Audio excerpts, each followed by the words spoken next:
All right, guys and gals out there, welcome to Omnic Lab episode 181. My name's Rob, and I'm patching in this week for Omnic Lab all the way from Japan, as per usual, and a nice Saturday evening. Late joining me is my good friend and yours, supporter of the show at the diamond level, and the top supporter for the show for a long time, quality assurance expert, Shazear, aka Alex. Welcome to the show, finally. Got you here. Thank you for having me. It's super exciting. Andres will not be joining us this week. He just arrived back at home after a weeks-long vacation/work trip. I'm not quite sure what it is, but he was visiting the fine state of California this last week, and will be returning with us next week to talk all about the new news with hero pools. If you've noticed, we haven't had our week this week of Omnic Lab. We put out a brief announcement in our Twitter and our Discord channels to refer you to kind of just taking a week off. Andres is going to be traveling, and then also getting us a little bit of time to recharge. Shaz and I actually met last week to kind of do a little bit of debriefing on what we wanted to talk about this week, and if some news broke, we were going to try to look into it a little bit more before, just to make sure we had a little bit extra content. But the plan is next week to talk all about hero pools, maybe getting some more information. Jeff is still talking quite a bit on the forums about hero pools and the new experimental nature of them. And we don't have a whole lot of information as to what it's going to be like for the general populace, the people that we talk to every week, you guys and girls out there. But we do have a lot of details as to how this is going to work for Overwatch League. So we can kind of infer and hope with some of the things. So we do have that coming in the next season of Overwatch. All right. So basically, let me give you a brief rundown of Shaz. We'll get to know our guest a little bit, and then we'll go through some announcements. So the first thing is that Shaz is here to talk about his specialty, his job, which is quality assurance, which sounds a little odd to the general field, but we're going to get into why that works out, because this field of work has a lot of key information to help us connect and understanding a little bit of a different angle than strategy in the game of Overwatch. We're talking more of like how we can interpret the information we're getting from the WoW team, from the Overwatch team, from anyone in Blizzard, and why they have any teams of quality assurance in any industry, and kind of specifically going to try to draw inferences into the game and try to, like, how do they develop the game? You know, why do they take so long to do certain things, or why do other things take longer than, you know, specific stuff that we get on PTR, and why balance changes are easier to ship, etc., etc. So we're going to basically connect some dots there under the hood, what might be going in the back development thing for gaming. So first of all, Shaz, tell us a little bit about yourself. Talk to us a little bit about your background in gaming and or anything else that you want to bring up. Sure, yeah. So I've been gaming for a really long time. I started with like pen and paper, D&D and Robotech and Battletech. I really liked like war games and stuff like that. I've been playing like FPSs and video games for a really long time too. Like my first FPS was Wolfenstein 3D, and then Doom and Quake and Half-Life. And then I kind of faded out from FPSs for a while. I kind of burnt out after the Half-Life 1. Half-Life 2 brought me kind of back into FPSs, but I did like Counter-Strike, OG D&D, DoD, Team Fortress 1.5 and 2 and stuff like that, and then faded out again.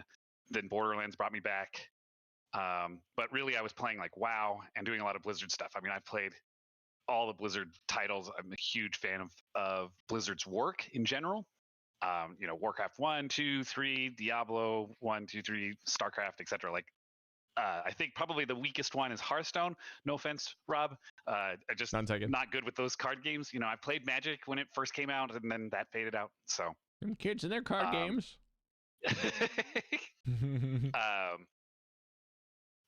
For other things, like I said, I played WoW for a long time. Yeah. I was also one of the developers for RAR, which started with druids, but then it really was meant for all classes that do theory crafting.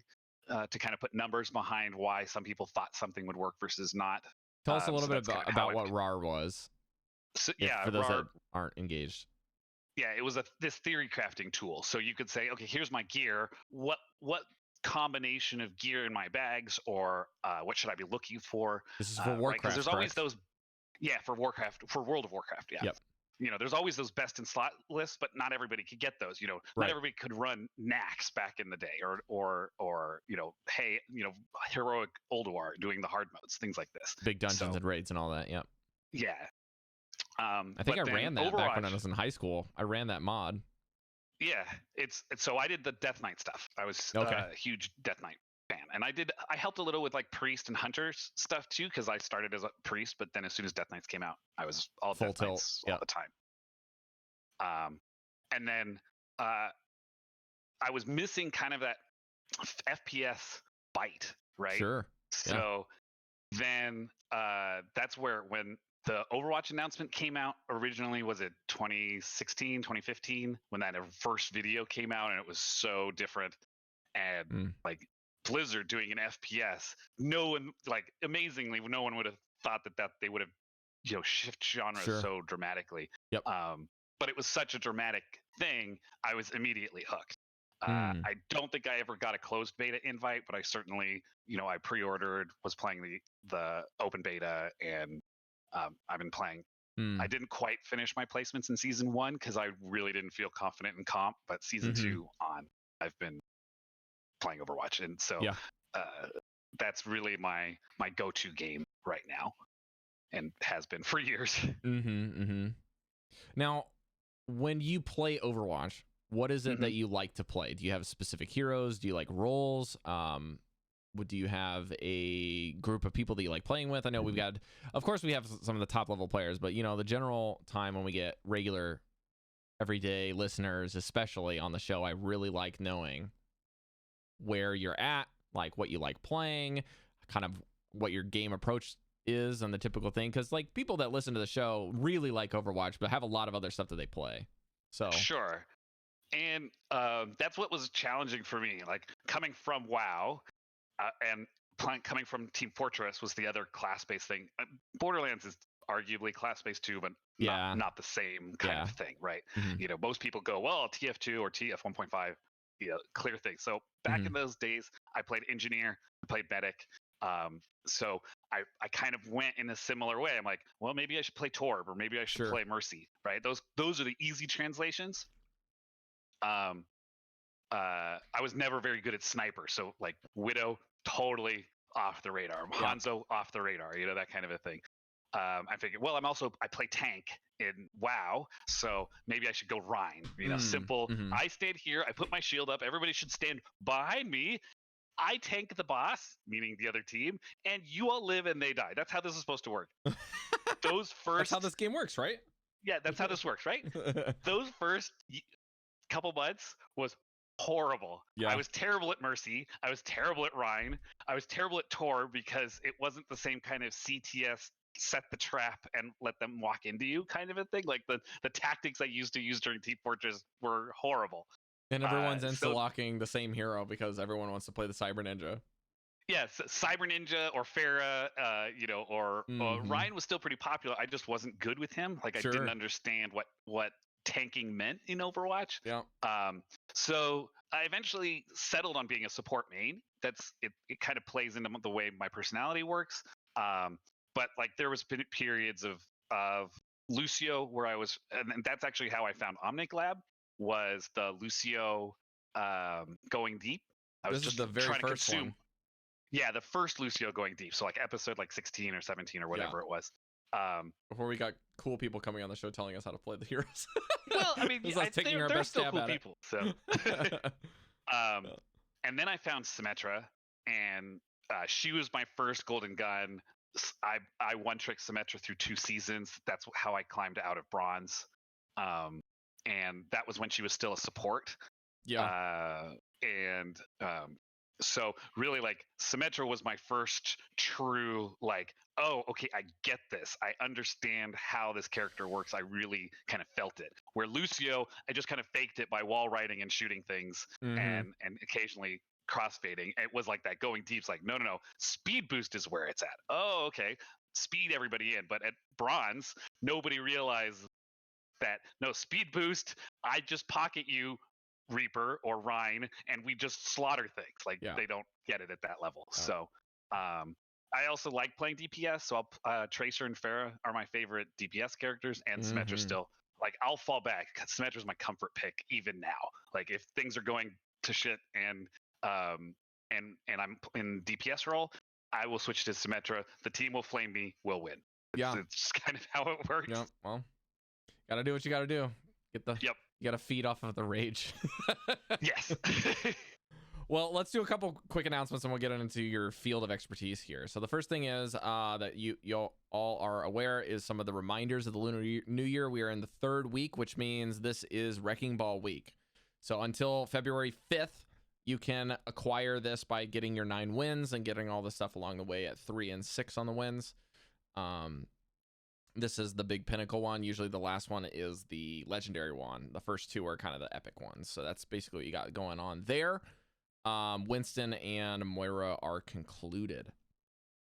If an eventual extra thing here is just a reminder that the new patch is now live. There's another one that went out, and these things are coming out quick, fast, and hard. And the new change to McCree was shipped out without the 50 health buff, but with the new thing on PTR. So PTR's got another thing that's got shipped, and then they are saying that this is not going to hit live, and then it some of the stuff hits live and some of the stuff doesn't. So this is a big mega patch. They're basically doing patch PTR live, couple days, PTR live, because they've got all the stuff and the things in the road that they want to hit before the big content update. And then they got Overwatch League rolling around, which is what we're going to talk about with the hero pools in a little bit here. But boy howdy, they are moving and shaking quite a bit of the things up. And I think the big consensus is that the good news is that Blizzard is not afraid of change, rapid change in the future. And also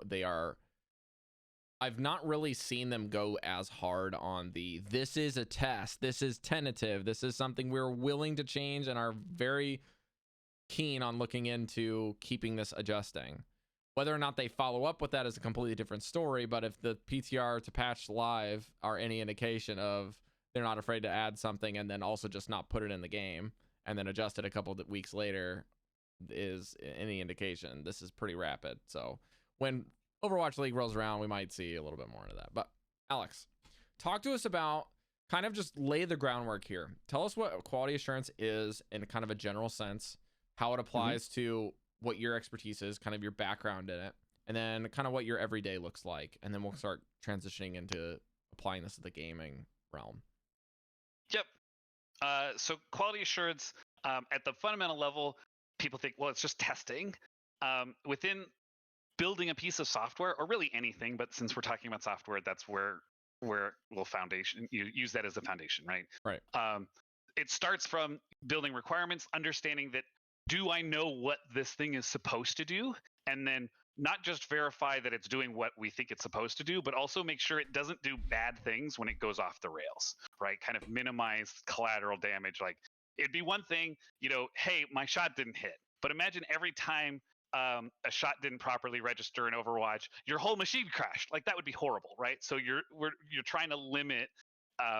You can't remove all bugs, so you try and limit both how bad things can be and make sure that things are happening within specified parameters that are set up within the requirements, right? So I have a thing that I want to build.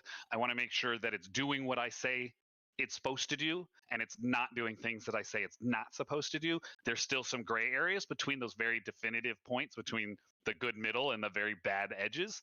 And so we try and at least define what should happen in that gray area.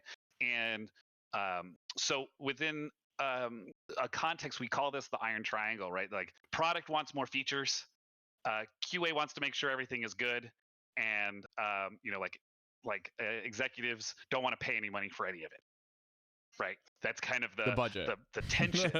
So there's budget both in time and in like money and resources.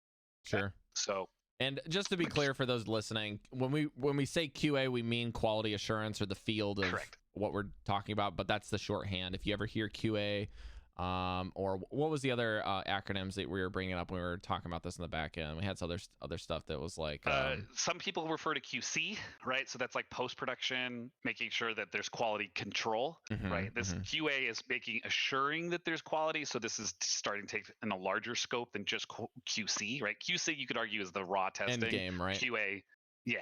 And then QA is the holistic approach. Yep. And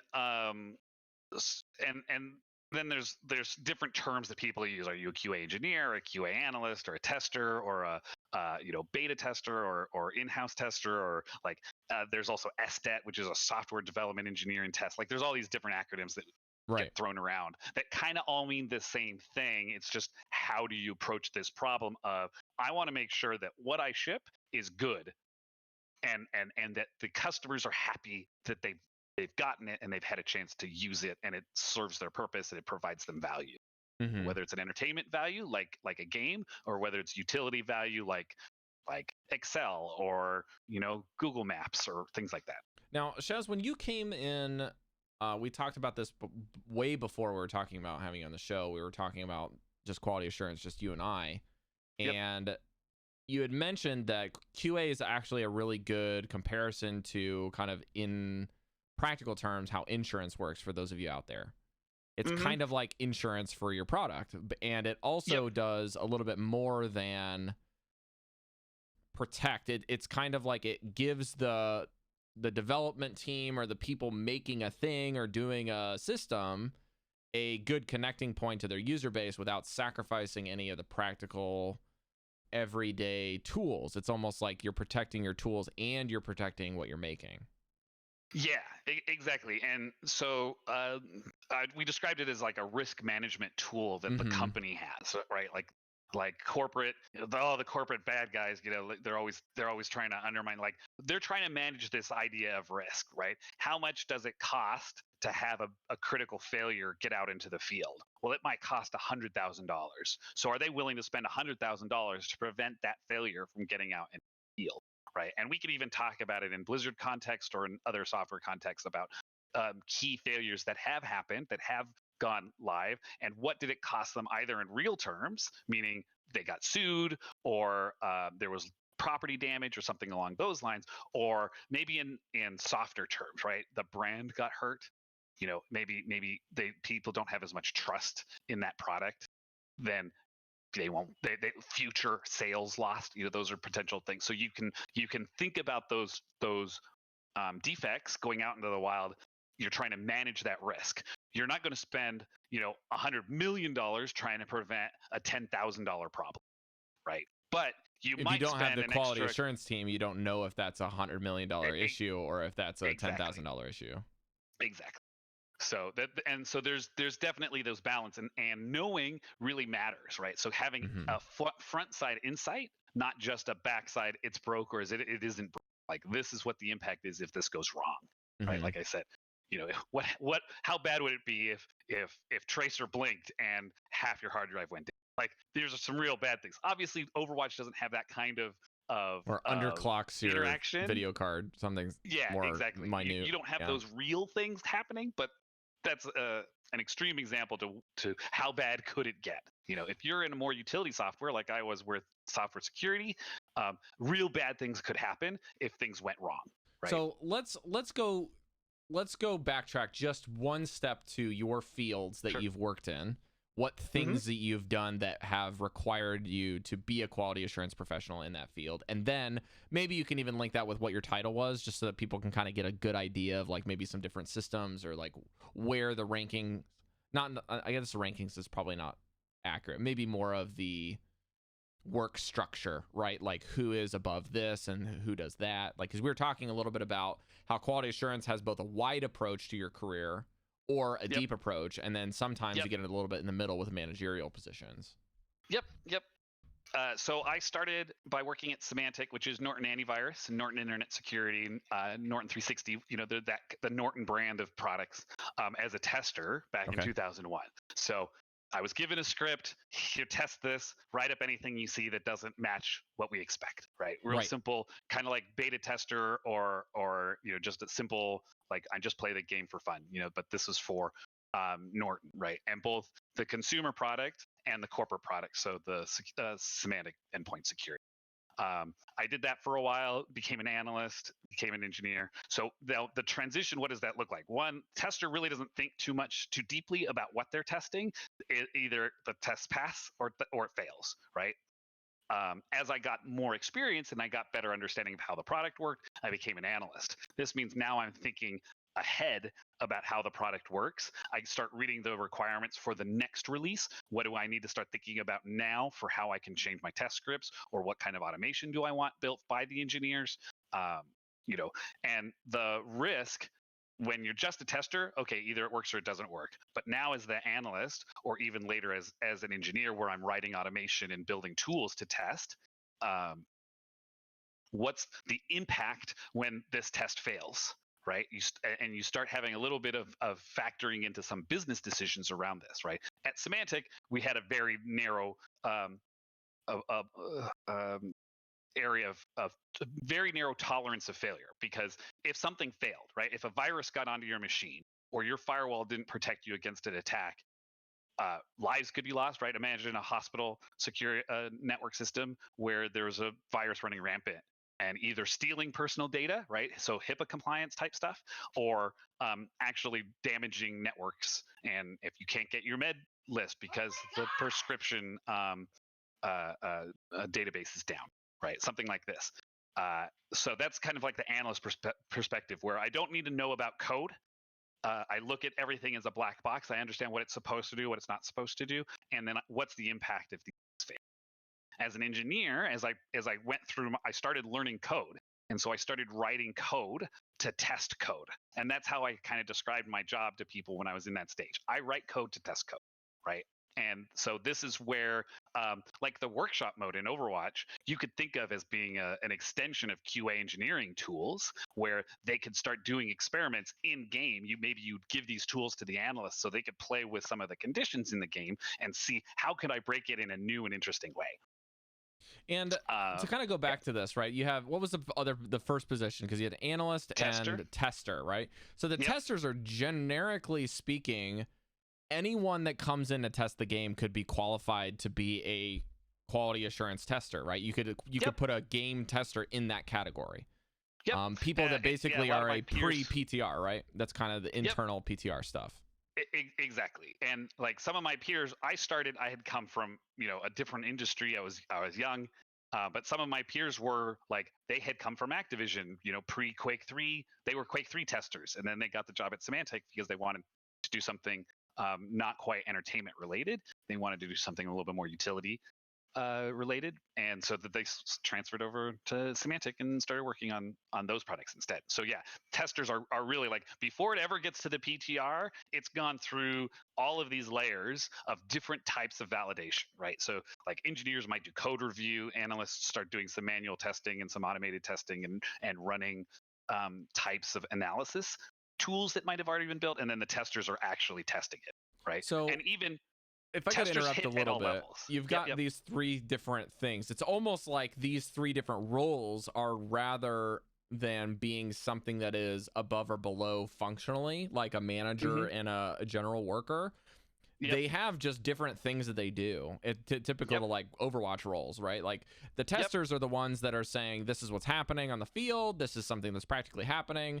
That maybe this tester is a high ranked player, for example, somebody that's very good and very dexterous, that's trying to test a high skill ceiling, high skill floor hero, and like Genji, for example. Or you've got somebody that's also just a tester. It's like, okay, this is the general populist kind of tester. This is somebody that's going to like the gold rank or the silver rank, and where the general player base is. This is what we can expect when they're kind of testing this thing.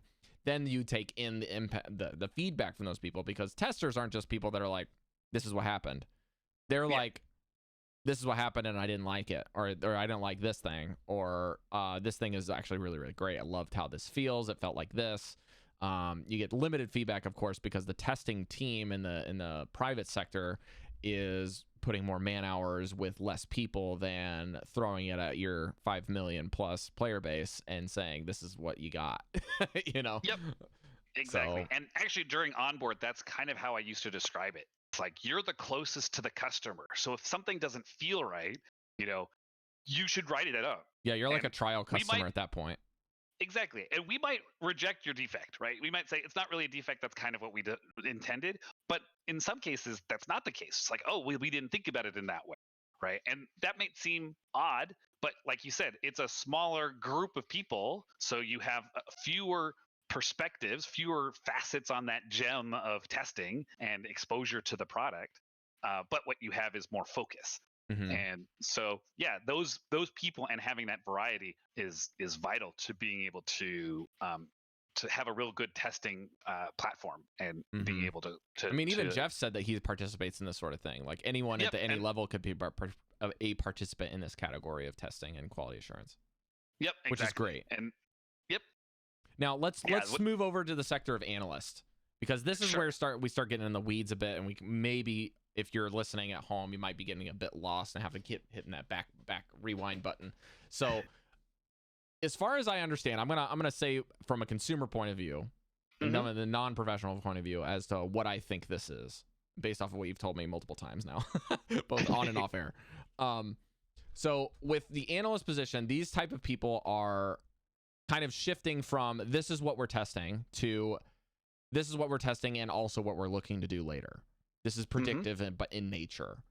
Yep. And they're not just in nature by predicting something and writing a potential problem that they foresee coming up as a fix, but also they're potentially putting in something into the game or into the industry, right, that they're in, as basically saying, okay, for example, we'll use custom games, right? Overwatch made custom games, but this person that's kind of in charge of that, or maybe these people, this team that's in charge of designing the arcade modes and the custom games, is probably like, okay, let's ship this out, but I think after this goes through, I think what we should really focus on learning and doing and operating is workshops. What if we give our tools that we're creating to the general populace in a more limited way, so that we don't compromise anti-cheat, but we give a lot of these cool tools to the general public that they can mess around with if they know a little bit of code.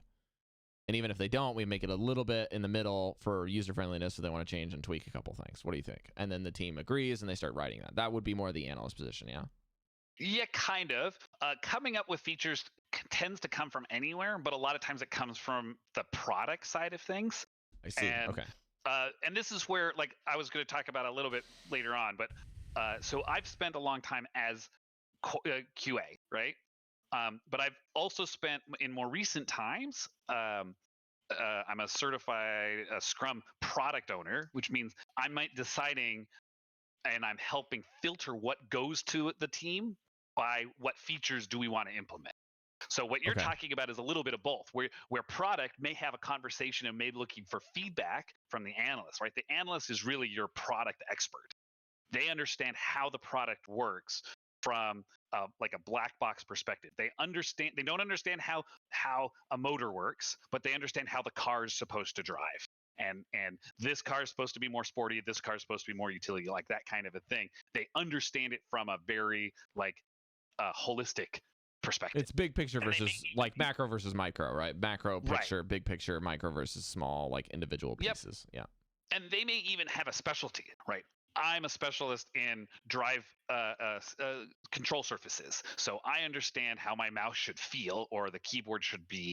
And they might not understand how the springs work and how the sensors all work and all that stuff. But what they understand is they understand how a user is supposed to interact with that thing, or how that thing is supposed to exist within the conceptual space. Okay. And so that's where they're really the product experts. Yeah. All right. And then if we were to transition this into engineers, where does this kind of flip? Because this is like the weeds of QA, right? Like this is where you get lost. This is the code writing the code for the code in the code. It's the matrix, as it were. Yeah. And that's really what it can be, right? In some cases, like with the workshop, for example, you're using the tools to write code that then executes in the background that then that you play with the game. You're not actually writing the actual code that does it. You're interfacing with these pieces, widgets, interfaces, short commands, those kinds of things. Really simplified version. You're not writing actual C++ or whatever language Overwatch is written in. You don't have to worry about that syntax. You don't have to worry about any of that kind of stuff, right? So that's where, the engineers, they're writing tools. They're taking. They might pause the game in some format with a debugger attached, inject good or bad or tweak settings on the fly, and say, okay, now try. Like that's absolutely something that I've been experienced, where it's like, okay, we pause it because somebody broke in with the debugger, changed some settings. So imagine being in the game, suddenly the game pauses. You can't do anything, like hard freeze. Something changes, and now imagine Genji can now dash 20 meters further than he could before, or Tracer Background goes from being change. hit scan to projectile, or something like that. Like change some variable within the environment, and suddenly now things are moving in a different way, Yeah. right? Okay. So these are the ones that are literally making the background tools of it. They're like inventing tools at that point. It's kind of more entrepreneurial in that respect. Yep. But And that's, also like, making tools to fix potential issues too. Like they're going in the both directions in the weeds, if that makes sense. Yep, exactly. And that's like, I never wrote production code. I wrote one line of production code when I worked in Norton. Okay, I did a little. What? Yeah, but that's the thing. It was like a crowbar separation. But like the expertise involved in being a development engineer versus being a QA engineer really was the same. We just had a different way of looking at the problem. So, but there were certainly plenty of tools that I would use either to provide stress testing. So we'd really punish the system by throwing all sorts of threats out there, or being in a really hostile environment, or I want to be able to write custom entry points to the engine, so I had to understand how the antivirus engines worked, how it did its detection, whether it was signature based or algorithm based, and then write custom algorithms to make sure, okay, we are going to try this new thing. So I needed to both write, the developer was writing the engine to do the thing, I had to understand what he was writing, or she, and be able to write code that would test around that space, right? Okay, are we supposed to be navigating through the hard disk in this way or that way, right? Being able to trying to understand the thing that's being made, how to poke holes in it, and any potential things that maybe want to make it better in the first place. Exactly. And imagine, because this is software security, we're trying to think, the development engineers are trying to think 2 steps ahead of what the hackers are doing. So I'm trying to think 1 step ahead. How would the hacker react to what we just wrote, and try and get around that too? So in that context, it then became sometimes a little bit of a game, right? Because it's I'm trying to break what they're doing, not break it, right? That's the very simple way of thinking about it, but really harden it, right? Really make it robust. You're basically giving resilience to something. Exactly, yeah. Okay, so let's kind of backtrack here and go through how this applies to Overwatch, right? Yep. So we have been touching our kind of all around it and making minor connections there, but there's one thing that popped up this week, Alex, that I'm glad that we took the week off, because I wanted to think about it a little bit more. With regards to pre-Overwatch builds, when they were developing something called Titan, do you think that was a QA decision to shut it down? That's always a product and management decision. Now, QA absolutely had the influence. Had a person at the table, right? In the sense that like in where I sit in my position now, I'm not an individual person, right? I don't do just engineering or just analyst work, right? Now I have a team of people that work for me at my job. But when there are decisions, do we ship or don't we ship? Is this going in the direction we want it to do? Is it serving our customers in the way we think it's going to? There's absolutely, I've been at that table and said no ship. And don't do it. Why don't we ship? For this reason or that reason. And and sometimes you want the whole team there. So you might get, like, some tester goes, this is not working, right? Genji's doing too much damage, or we've nerfed Genji too much in the ground, no ship this change, right? And then somebody else, right? Eventually, the business is the one making the decision, right? So you have to allow they get paid the big bucks to make those big decisions, and the impact on the business is what it is, right? And ultimately in their court, Overwatch it's their court, but that's where that iron triangle comes in, where a healthy business really takes all 3 perspectives. It takes the executive money budget folks, right? It takes the product folks. Am I serving my customers? And it takes the quality folks. Does this really deliver the value? And is that experience going to be a good one for the players, in this case for Overwatch, right? But we could say this for anything, like at Blizzard's, like, is this raid good or bad, right? Are these bugs that we're seeing too problematic, right? We've seen these things where so-and-so, right? Anna, when she first came out, was overtuned, but nobody played her. Nobody was playing her. So they overtuned her some more. On purpose. on purpose, right? So you could imagine that there was probably a QA person in there going, you don't understand this combat combo, a Genji Nano Blade or a Rhine Nano Rhine with speed boost. He's just going to slaughter the whole team if they're deathballing. We can't ship this. This is going to destroy the balance of the game. And the business goes, but also nobody's playing this hero that we worked so hard to try and get in the field, right? This is our first expansion hero. We got to do something, right? So there's absolutely, I can imagine those conversations happen. Now, the other thing too about this is the examples that we're portraying here are a little bit more on the balance side of things, right? Sure. Yes. And to kind of do two things. The first one is that, like, if you're going to talk about balance in that respect, sometimes the quality assurance doesn't pick up on it. So it could be exactly what you're saying, Alex, but it could also be the reverse, is that, like, we shipped something that we thought was fine and nothing's doing anything about it. What should we do? That's how goats came in. Yeah, exactly. Right? Nobody could have imagined that goats would have happened. Or everyone internally for months is like, we need to make sure that this hero that's defensive in nature, when it comes out, is like, if there's a Tracer or a Genji, they don't get this is their counter. Like, that's what we're trying to do, is this thing shuts that down. And what they did is that got so far into the focus that anything else in the playing field might have kind of taken a hit. Yep, absolutely. Okay, so that's the first thing, is sometimes QA misses stuff. It does happen.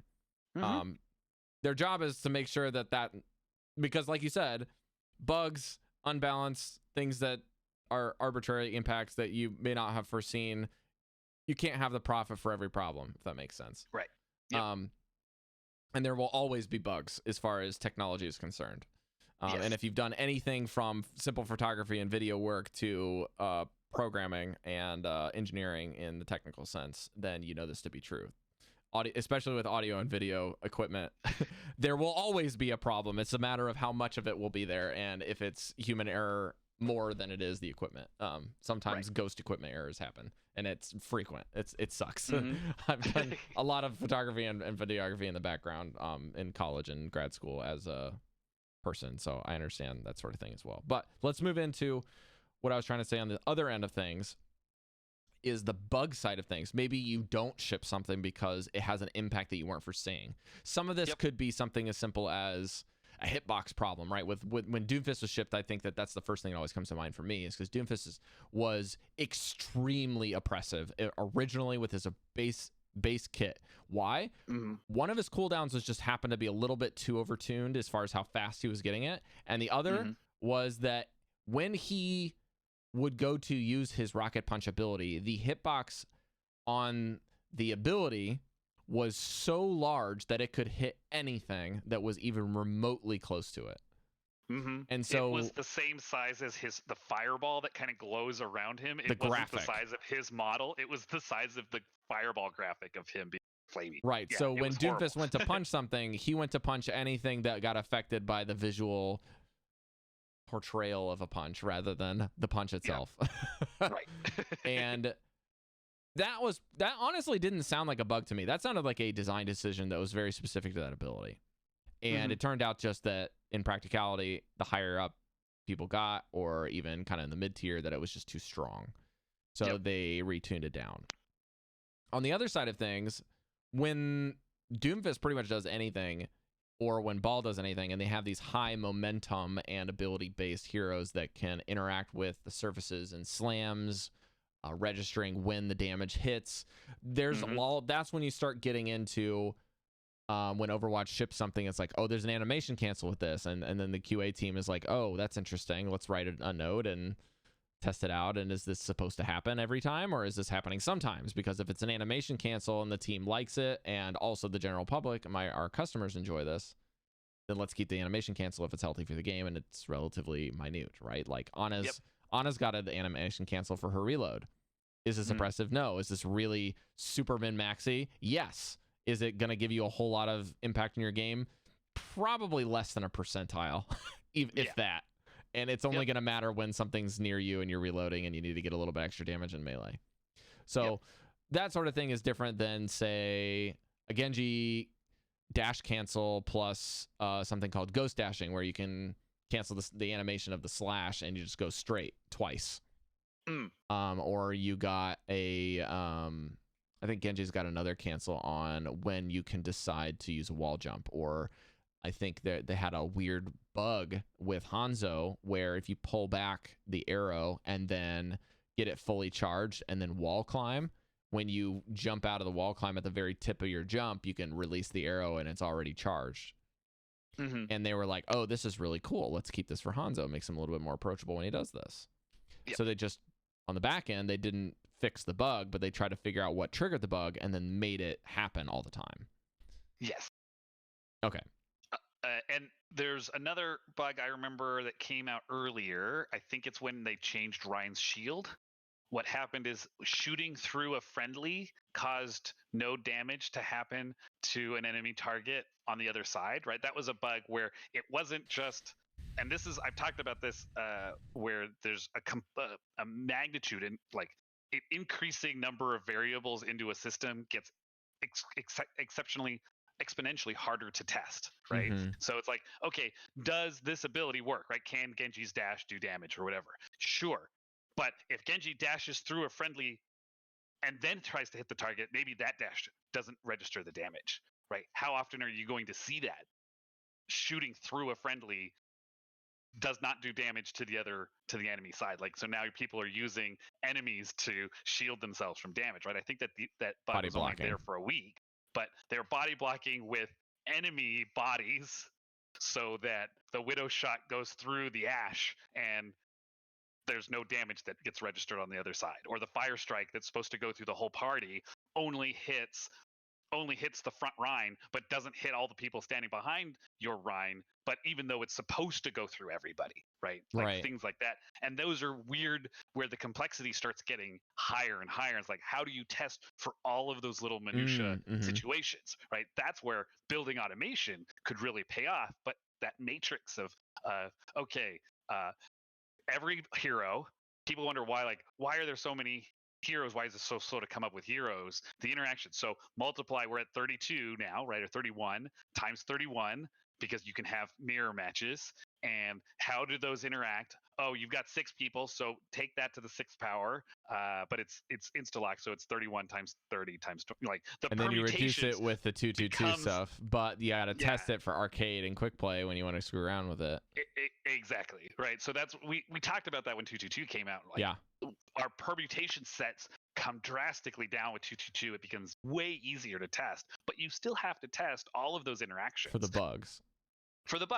To make sure that what's happening is expected, right? Should you be able to shoot through friendly and do damage to the next available target? Sure.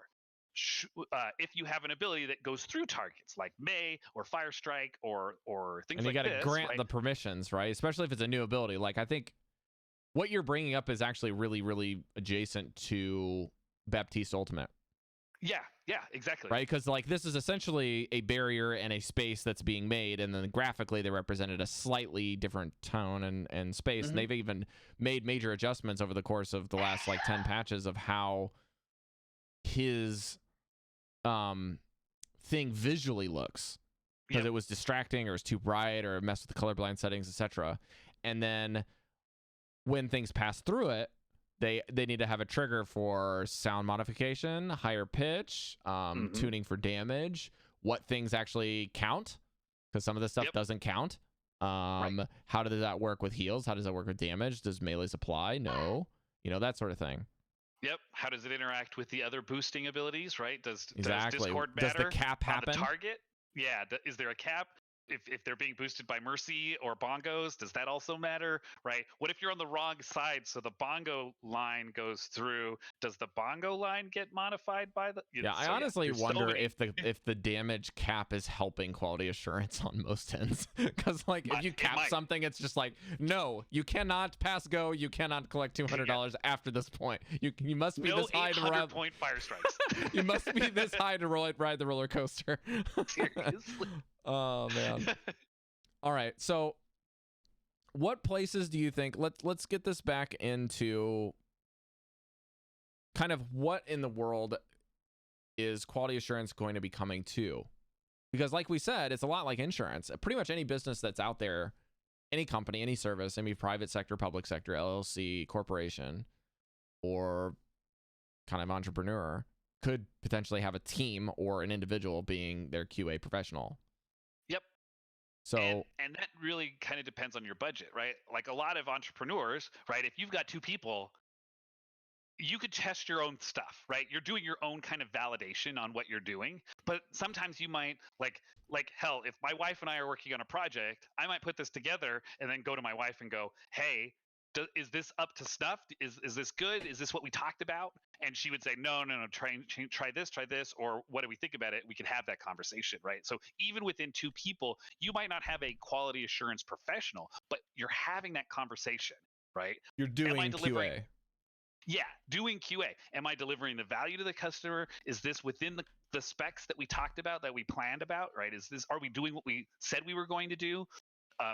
If something goes wrong with this, what's the impact on the person that's receiving this product or service, right? All of these things play into what it means quality at a larger sense, right? I have friends who are quality professionals at like Caterpillar or Ford or something like that. What does it mean to have earth moving equipment that works within specifications, right? And this is before manufacturing. This is testing the design that's gone through CAD and all this other stuff, and maybe now they're 3D printing parts to see if the parts work out.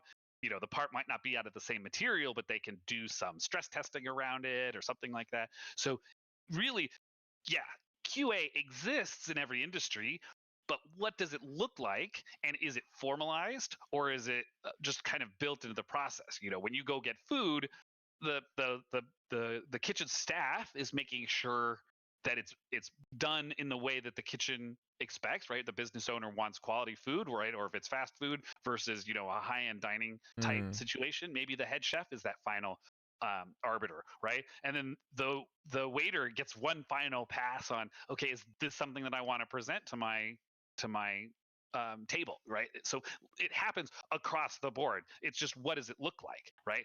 And some industries even have a history of no, I'm too good for that, right?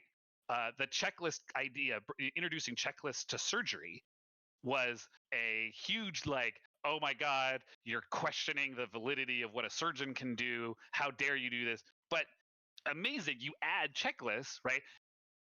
They've had checklists in airlines. Pilots go through this massive checklist and make sure that they check all these things. It improved safety and security for the airlines. They introduce it into the surgery room. Suddenly you have malpractice issues with surgery, and complications go down dramatically, right? This is where QA comes from an artistic side, meaning there's a feel. Does it feel right or not? But there is actual science around gathering data and watching your product, your industry improve, because that you do this, you gather this data, you change something, you see how the data has changed, and hopefully it's changed for the better by this action, whatever it might be. Checklist in surgery, highly complex combinatorial matrix in game interaction for different models, like all of these things can change the outcome, hopefully for the better. Right. If QA doesn't do their job, where executives think that they've tested, but they haven't tested, or they didn't test enough, suddenly this is where defects get out in the field, and real problems happen. Yeah, I think what you brought up about QA being something that could basically be made to be almost a culture within a company, right? A approach rather than a job. Exactly. Kind of, we make quality assurance a part of our company rather than hiring a bunch of professionals to do it for us. We basically make sure that we are the QA. We are also our company, in our practice. Because for me, this is pretty reminiscent. I remember having a conversation with my cousin-in-law, who is a graphic designer and also a kind of media jack of all trades with Adobe Suites. And he was working for, I think it's Yum Food, in their quality assurance department with relationship to job training. And he was basically working for a long thing on a commission work to make the flash videos of how to do training, cleaning, operating, and repairing of the ice cream machine, or how they do, the McFlurry at McDonald's, or but he was doing stuff specifically for Wendy's. So I guess that would be more of the whatever the drink is that they have there. The Frosties, or or whatever, yeah. And how they cut the fries, or how to turn on and off certain things, and what your protocol is for cleanup, what your protocol is for opening up, that sort of thing. They have like the whole training videos for managers, all the training videos for general staff, and even just for the regional managers, right? They got the people that are going to different shops in the region and making sure things are there for health code and all that. Yep. So that would be what he's doing in a practical sense, as giving you another industry of what someone's doing in a team that's hired, and then that they are also sending out and kind of outsourcing. That's an example of commission work, is outsourcing a problem that they're trying to fix. But for pushing this into Blizzard's direction, I think this is what you were talking about. Like, Blizzard is very much into quality assurance. We just make good games is in our pillars. All of the pillars of Blizzard are pretty much quality assurance in general for the customer. Yeah, and that's where I mean, if we want to start getting into current events versus overall in general, sure, we can see that ethos play out in the history of Blizzard, right? And that's why, like, to bring up the Reforged stuff, the Warcraft 3 Reforged is such a why people are so shocked by what's happened with Reforged. And because it's not the quality that they have come to love and expect from Blizzard. So what's going on? What happened with Reforged, right? Same with the Diablo mobile thing from BlizzCon 2 years ago, right? It wasn't quite what they came to expect from Blizzard. But like with the Overwatch team, that's where the decision to scrap Titan may have come from. This just isn't doing it. Maybe we don't really know what it was like for Project Titan, if they were doing a WoW in sci-fi future Earth, kind of a thing, if that's all it was. Yeah. It just feels like WoW, the storyline is compelling, the world is compelling, but the gameplay just isn't there. There's no heart to it. Any of these things where we can look at the art assets and go, these art assets are amazing, right? Like, there's your spit and polish, but there's no engine. Like, the engine we're using the WoW engine, everything's fine, blah blah blah, but it's not, in the end, it's not fun. Yeah. Right? And so that might be that part where, like, with Overwatch right now, what you see, and we could talk about this more about, like, when we start getting into the actual software development lifecycle. Maybe now is the right time. I think now would be the time. Yeah, go for it. Imagine you have a budget, right? And let's say there's 100 people on the Overwatch team, let's just say, right, for round numbers. And so maybe you have a 10,000 point budget for the year, right, to represent these 100 people working full time, right? And some of them are artists, right? Some of them are engineers writing back-end code. Some of them are sound designers, right? I mean, the sound design, you have had like 3 or 4 episodes on sound design in Overwatch. It's so multi-layered in depth. So you need a team that can both execute the engine part, right, and do the Foley work for building those sounds, right? Going out and getting samples and re-sampling it so that tracers, however they build that sound, that it feels right and it sounds right, right? And it's distinct. But you have and it's distinct, exactly. But you have 1,000 points. What are you going to spend your points on, right? If this is Warhammer, or if this is D&D and you were doing point buy, like, you have a budget. You can't just have 18s and everything. If this is D&D, you can't just have a bunch of epic Titans running down your field just because. You have to budget. You can't have all the things. Yeah, exactly. And if you stack everything in one place, you're not going to get enough. You're not going to be able to be a well-rounded team. Right. And if you're too well-rounded, you're not going to be good at any one thing. Exactly. So that's where, like, right, a couple of weeks ago, they talked about experimenting with the 3-2-1, right? Yeah. 3 DPS, 1 tank, and 2 support. And they spent months on it. Well, if you have 10,000 points for the year, and surely the art asset team is probably not working on 3-2-1, right? This sounds like an engine problem or an imbalance problem. So you might get those 2 sub pieces of your whole team working on that piece. So 2 months, right? So that's 1/6 of the year. Is it 1/6 of the budget? No, but it might be 1/10 of your budget, right? 1/10. There's 1,000 points that could have been spent towards, a new hero, in the mechanics part, right? Gearing Or up for Overwatch 2. Gearing up for Overwatch 2, where they're building in new content, right? And that's where some of there's some overlap, I'm sure, between some of these teams where you might have someone but there's working definitely a split. Exactly, right? The artists are so good as artists, they're not writing engine code for sure. It's just not where their specialties are, right?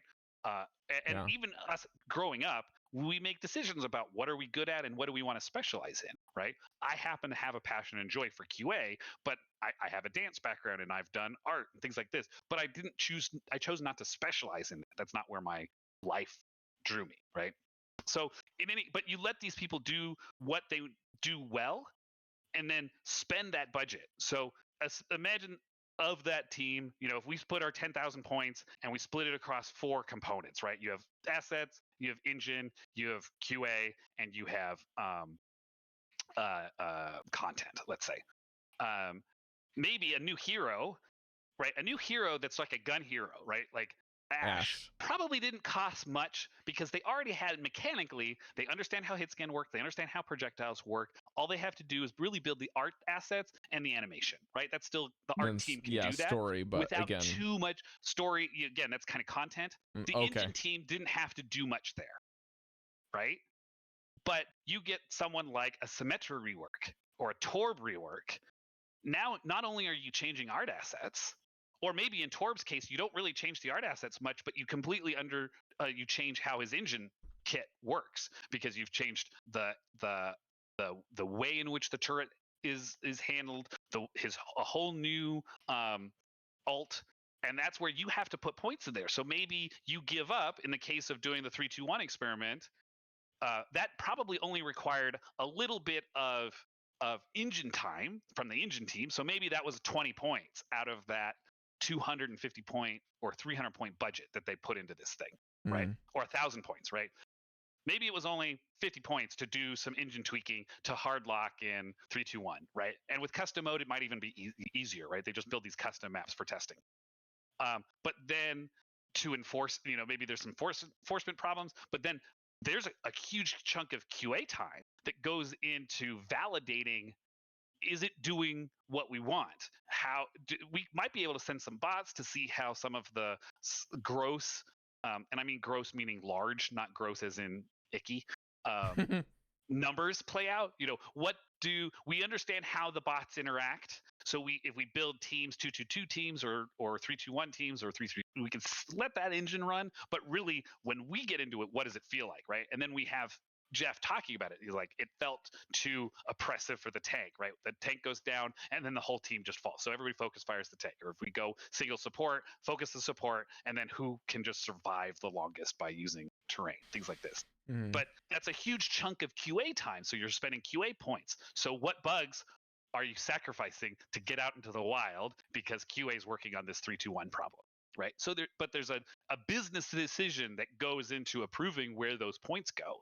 If it costs for a whole new hero that has a whole new set of mechanics, let's say it costs 500 points, right? Which is why we get 3 a year. So they have a 1,500 point budget for 3 heroes a year.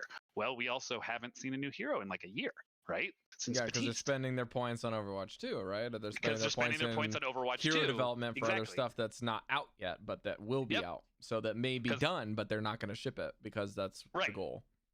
Yeah, and so maybe for that 1,500 points, they did Sojourn and they did Echo, and there's probably another hero that they want, and then they've got to build some NPC boss level stuff, right? And that stuff is a lot of that can be known quantity because they've come from the WoW team, right? There's a handful of people doing that kind of PvE content that is. Well, they also expanded the team out, right? They expanded the Overwatch team, and then they expanded out into a separate team entirely.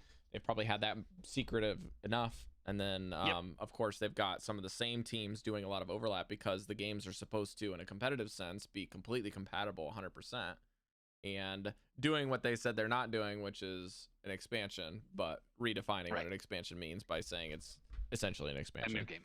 Yes. So it's basically a game, and then they added another game to the game. And they said, if you want to play against other people, you get the same thing. Yeah. There's no change. That's actually...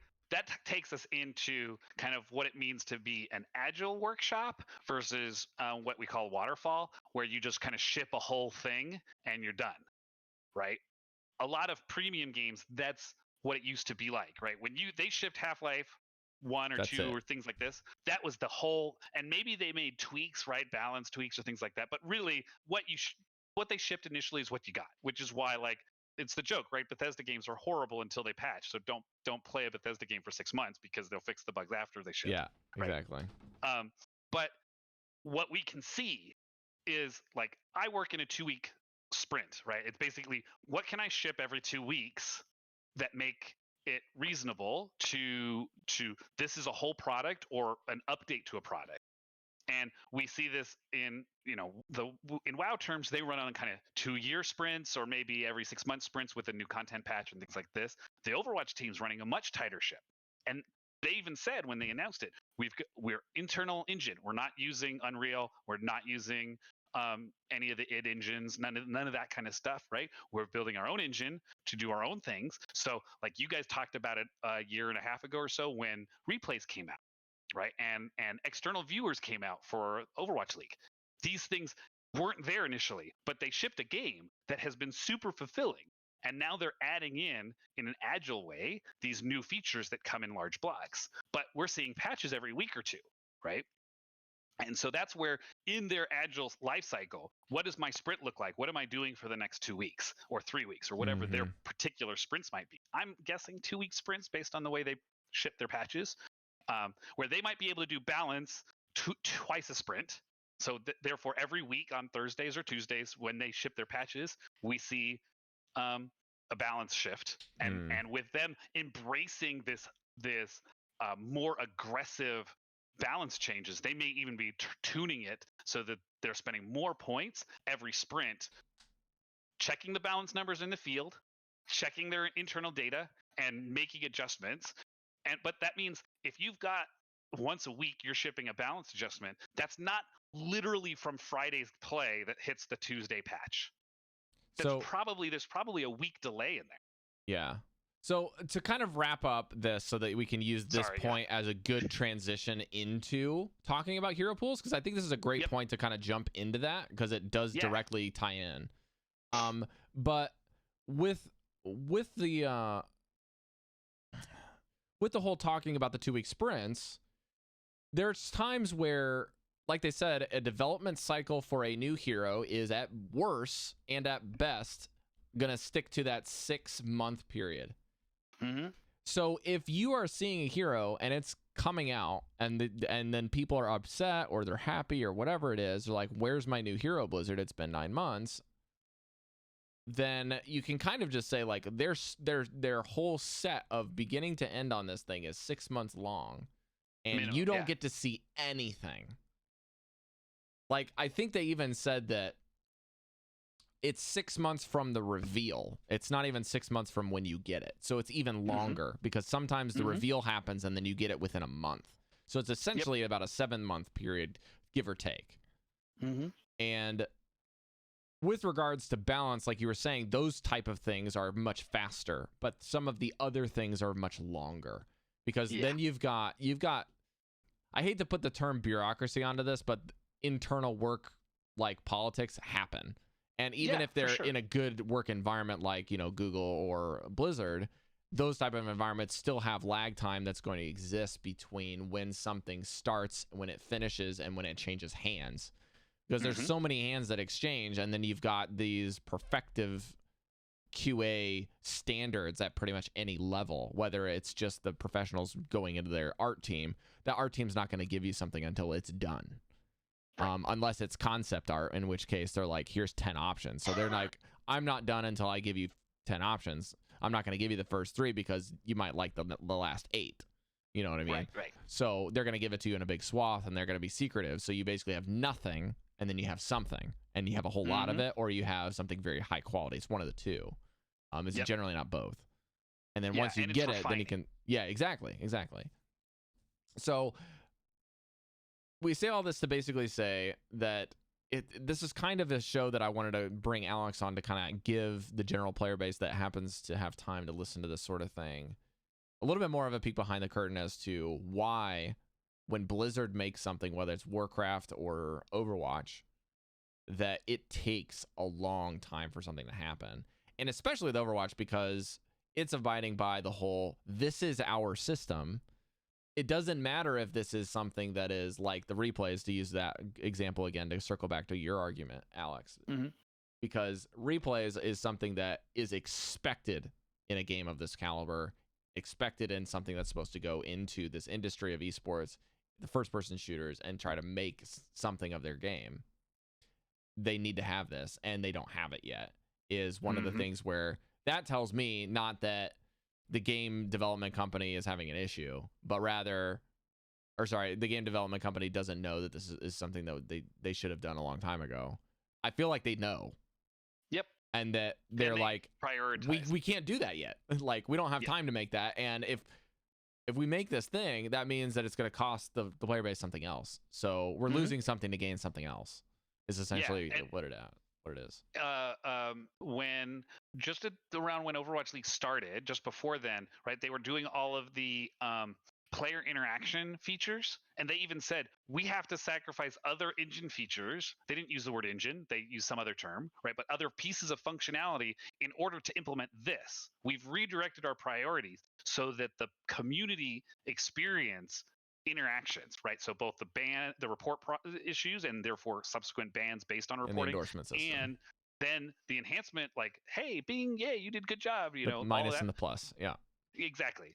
That, so imagine your 10,000 point budget. That's probably 25,000 points. That's pretty high number. Points. You know, maybe half of their budget. Where maybe that was replay.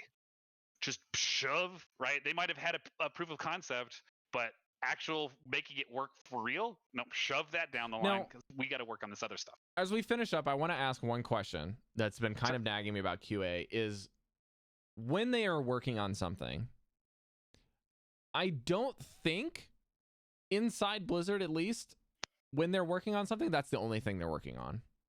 Oh, for sure. Like a single personnel in the tester or in the analyst or in the engineer category could be working on multiple projects and have different due dates and timelines for each one. Yeah. Rather than saying I'm replay only for a long time. Yeah. You know what I mean? Yep. And that's how, like, we tend to, right, if in where I work, let's say there's 10 individual teams, but we're all shipping one product, right? Each team might have a specialty. So those things that are related more towards their specialty will get farmed out to those particular teams. So the QA that's part of that integrated team might be focusing on the things that team is working on.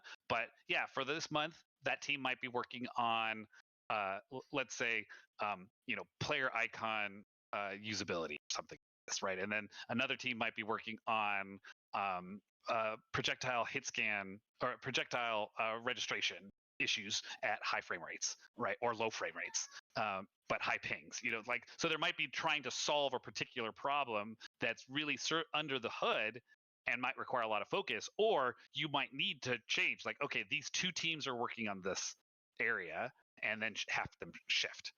So yeah, it absolutely, there's kind of both, sometimes, like we talked about at the beginning, that T-shaped thing. Sometimes you have to be really broad and cover a lot of things in get good coverage. Right. And sometimes you need somebody who goes really deep and really knows a lot about a very specific area. And so we call that T-shaped teams and T-shaped individuals. Wide and deep. Yeah. Yep, exactly. All right. Well, let's take about maybe 5-10 minutes here and just talk about the new hero pools a little bit. So basically, sure. What we know is essentially what Overwatch League is going to do for sure. And that is 1 tank, 1 support, 2 DPS. Yep. And every week on Sunday, essentially, those heroes are going to be evaluated by pick rates in the Overwatch League. Yep. Not win rates, but overall, they're going to look at all of the teams. And in the last weekend, actually, they say the last 2 weeks, but the first week's going to have no data, so it's just everything. The first week will be, or the second week will be just the first week, and then the third week will be the first full 2-week cycle that they're going to have. And so, they have a 1-week lead time. Which means, so the teams have a week to prep for what will actually be banned. So the teams will know a week ahead of time for their scrims what's going to be banned in that next week's hero pool. Cycle. So arguably there's a lag. So they might be using pick rates from the finals, or if assuming the first week there is a full open, but they might say, okay, week 2 will be these bans, and they might use the data from, let's say, the finals or something like that to initially seed week 2. And because they have to give a 1 week lead time for the teams to properly scrim for those limitations. Right. I'm guessing, right? This is projection. We're not on Blizzard, so we don't really know. But that's how I would do it if I was making that decision. Right. And then they also said that in the stage and grand finals, those tournaments or sections of game will be open. No bans. Or bans, hero pools. Essentially, it's bans. It's basically these heroes are not being picked and banned, but they are, by virtue of how frequently they're picked, they are removed from availability. So it's a pick rate system, and they're not quite sure. Again, we have some updates more recently, but we're going to go off of the function that we don't know everything from what Jeff has said, because there's a little bit of follow-up. But he's still talking in the forums. We don't know how this is going to look for the general populace, but I would assume the 1 support, 1 tank, 2 DPS feature is going to roll out. They also said that for the general populace, that the first week that rolls out is going to be used probably the previous season of data or the previous patch length. They will evaluate based off of that and then do the bans there. And then we're not sure if it's pick rates or win rates or what, but if there's anything that we've learned over the course in time that we've been doing stuff with Switch and Omnic meta when it had its life cycle, is that pick rates and win rates, even across every rank, is vastly different than specific ones. Yeah. And in general, it's way more polarized the higher you climb in a specific direction for heroes. And something having like a 30% pick rate in bronze may have like a 5% pick rate in Grandmaster. Yep. So Junkrat. Yeah, exactly. Or Reaper in the older days. And now even, I guess you could say Mercy. But like if you have a meta, the nice thing about this, and also the catch-22 that I'm seeing, is that if you have this as kind of a business exit strategy, right? This is your exit point as a consumer for your video game. Like, people will leave the game and never come back, or they'll leave the game temporarily as a temporary exit point. Then your exit point for the temporary people is only a week. Because essentially that basically makes a 4-week, 5-week-ish time period of a ranked season where someone wants to play Hanzo on Hanzo's meta, that 2 of those weeks get knocked out because he's number 1 in both weeks. Because at the end of the cycle where a hero is banned, the next following week, all of the heroes in the pool that were removed will be added after they've looked at the remaining pool of picked heroes and then removed 1, 2, and 1 respectively, like one tank, 2 damage, and 1 support. Man, I'm fast fading, sorry, and the show's been going long, so you get the picture. But basically they will not reinstate the heroes until they've removed the next set. So essentially what that means is that anytime the heroes that were removed from the availability will be added again. Guaranteed. Yes. They explicitly stated that heroes will not be banned more than 1 week in a row. Yeah. So one tricks, you just take a week break. So if you are one tricking a hero, you don't have to take the whole competitive season off. And the other thing that they were talking a little bit about, that I think Andres and I are going to break this down a little bit more, so I'm trying to do this in a broad sense, is that like if you're playing and you're in those weeks where you can't play your hero you want, this is very promotionary towards playing more things, playing more roles, or playing the same role and playing something else. This will get your people that are one-tricking Doomfist on their Reinhardts and just playing Reinhardt for a week, or the Reinhardt players saying, okay, well, I'm just going to go play Orisa, or the Orisa players are like, I'm going to go play support for a week. You know, maybe that's what they want to do. And I think this is a bit more geared towards the people that are playing solo or duo with a lot less of a availability of a team roster that they go hang out with. And then, of course, they also have the whole thing where you can just queue up with a bunch of roles with your friends in a group and do that too. So, and the other thing that you're going to find, anyone that has said this is a good idea in general is saying this is a good idea because twofold. Overwatch is changing every week. Even if it's the same change, like if this week Orisa, Doomfist, Sombra, and Mercy are banned, and the next week it's another set of heroes like Widow, Hanzo, and Winston and Ana, then every other week you got something different. So the amount of stagnation is only going to last for a week, and then you get the other one. Yep. So at worst, you're getting 2 weeks of stagnation on and off. So you will have to switch to the other one, even if that's meta. And on the reverse side is that in the best case scenario, you have like 1 week of chaos and then 1 week of meta, right? Or you just have every time it switches is all the time. It's crazy. Now, my big question is that of concern is that if this is something that is a good idea, does this negate or slow down the process of rebalancing? Like, is this a solution to balancing the game a lot and patching it a lot? Because I don't like that idea. I like the game getting patched a lot, like once a month at a minimum. Sure. So from a perspective of somebody who, from my QA perspective, right? If I'm getting the data and I'm looking at week-to-week trends, if I see convergence around 2 points, so that now there's 2 metas, then that definitely needs a shift. Then there's obvious points that each of these metas might need to be tweaked. So, because imagine going basically from, and this is a bad example because it doesn't quite fit, but imagine from just this week is goats, next week is dive, now we're back to goats, now we're back to dive, right? Okay, so now you have 2 convergent points. What do we need to do to kind of shake that up, right? Well, we get rid of goats by going 2-2-2, so that kind of solves that problem. But maybe now it's dive and bunker, right? Okay, so now do we need to deal with Batiste and Orisa and Bastion? Or do we need to deal with dive? So do we need to buff or change Winston and Diva? You know, like you look at what is the 2 comps? Or do we have enough variability so that maybe there's 2 different dive teams and 2 different bunker teams? So maybe now there's a conversion on 4 points, right? Yeah, and the more heroes that get introduced, we got to figure out when that break-even point's going to happen, where we need to start removing more heroes in this pool. And then the other side is like, if you're going to be doing this sort of thing, I honestly think that there's got to be a certain point after a new rebalance patch, after a new week of bans, that you just lift the pools. They're gone. You can play anything. I think that needs to exist at some point, because you just don't know what's strong if everyone's gates are lifted, right? You open all the gates, to use Naruto terms, right? Like, suddenly everybody's Rock Lee and they've hit doing the 7 gate thing, yeah, they right? got the whole 9 gate gig. Oh, that's right, 9 gates.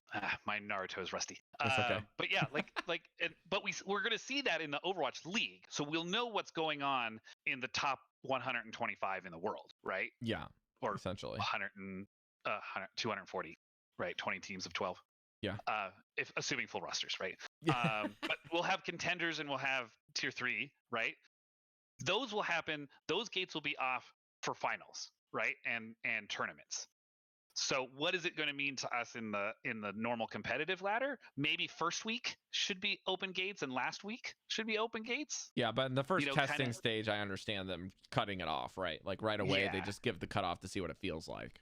But yeah, I agree with you. I think that you got to have the gates out, or the gates, open the gates at the beginning, close them off for the last 3 weeks, and maybe open them up for like the last week or something. I don't know. Yeah, I mean the last couple days of comp, as everybody's trying to push is or a nightmare. flame, is a nightmare anyways. In the so first why couple not days open too. the gates? Yeah. Yeah, exactly. Why not open them? Yeah. You know, especially if there was a balance patch or a new hero patch just right in that time period. You know, it is interesting from a scope of climbing, like you said, though. Like, if you want to climb and you're an Ana one trick or whatever, or you're a Ryan one trick, I don't know, like, you got 2 weeks a month. Good luck. Yeah, because you're not going to be climbing on those heroes. Or, exactly. or maybe you're just really good at two heroes in the same role. That's also fine. But man, this is a really good chat because I think that pretty much anything that we're going to bring up with the game is kind of informed by quality assurance in a large part. And if anything, I think that it doesn't make dealing with problems that you don't like about something any easier, but it does help with understanding, like, from an empathetic standpoint as to, like, I understand that Blizzard can't do anything about this right now. You know what I mean? Or I understand that this has got a 2-week, 5-month lag time to really deal with this. Thanks. I love this new mute button because I can actually find it on my my things here. But Alex, thanks again so much for joining the show. I'm going to give a quick shout out to somebody that is potentially not here in the live show, but is Wegsy28 for joining us on the live show in a nice Saturday morning in the United States. Thanks so much for the kind words there. I'm going to go through a couple more announcements here. But Shaz, if you wouldn't mind doing the honors talking about Patreon coaching. I know you know a lot about this. You want to tell the people how they can get coaching? Sure. So join the Patreon group of scientists at the platinum level or above, and you get one session a month with either Rob or Andres. It's super valuable. They used to kind of be specialized, you know, DPS versus support, but I mean, they're all high enough players and they're good enough coaches now that I think, you know, work with the scheduling. And I've worked with both of them for, I don't know, the last 6 or 9 months, for as long as you guys have been doing this for a while. Whenever we started. It's been spectacular. Like, my Zen game has gone through the roof. I've been climbing out of silver and getting through into upper gold again. And my DPS game has gone up, right? My Pharah and my Tracer was just super crazy, and Andres has really helped me make better positioning decisions, better target choices, things like this. So absolutely, the platinum level is $2.50 per show. And for the month, right? So for $10, you get a coaching session for an hour-ish with either of these guys, and it's a super great value, right? A lot of other coaching stuff is like $40 a session plus. So really consider it. I've gotten a lot of value. Well, thanks, Chaz. I was totally impromptu, and I did not even tell you were doing this, so you did a fantastic job. Thank you. I just figured, you know, it's late for me and early for you, and you're kind of gearing up and I'm gearing down, so we'll just go with this. We also just had game night at the end of the month, and it was a lot of fun. We had 2 lobbies. A big shout out to Tundra in the Discord. He was a big personality to help me kind of grab people from the Florida groups. He's always really good about making sure that if there's pugs and he's aware that they're going on, to send people our way. So big thank you to that. Had some new people there get exposed to just hanging out, and maybe they'll check out the show. Not sure, but we'll see. In addition, as a further reminder that Patreon exists, I have a few other people that we need to thank. And those people are Hunter M, Rodman S, Courtney F, and Upped Pledge Josh L, as well as Atlas. These are our new patrons over the course of the last week. And Chance H and Dave. We've got a lot of new people that are all signing up at that level too. So I hope that you can contact us. And as an addition to what Shaz was talking about with getting at that level, if you want to get those coaching sessions, once you get set up with these things, please contact Andres or myself. That's I Play Games 1234 in Discord, or Not Rob 1000 in Discord. And you do have the little number sign before the numbers, just so you have it there. But that's how you contact us. You can also tweet at us, send us an email. You can use the Patreon tools and make it work for you. But the best way to get us is on Discord. We can help you there, and Twitter. Those are our top 2 resources of planning and scheduling for you. And also we'll be working with you. Please let us know what platform you play on, what times that you're available, what days you're available, and what time zone you're currently in, because it does matter. It helps a lot, especially for me. Andres can flex a couple hours here and there occasionally, but for me, it's It's between a 13-hour at best and a 17-hour at worst, I believe. Or actually, it could be better than that if you're in EU. Believe it or not, I've had a couple EU sessions that worked. But special thanks to Shaz for coming on the show, as well as continuing your support for us, and Shepard, Chris to play it, and Cypher for joining the Diamond Plus group on Patreon. If you want to leave us an iTunes review, those help a lot. We do not have any new ones this week or last week from our time off, but if you are curious about those, that is the best way to support the show besides listening, sharing it with your friends, and giving us an iTunes review helps boost our results in search bar. Whether it's a 4-star or 5-star, it doesn't really matter. Please let us know.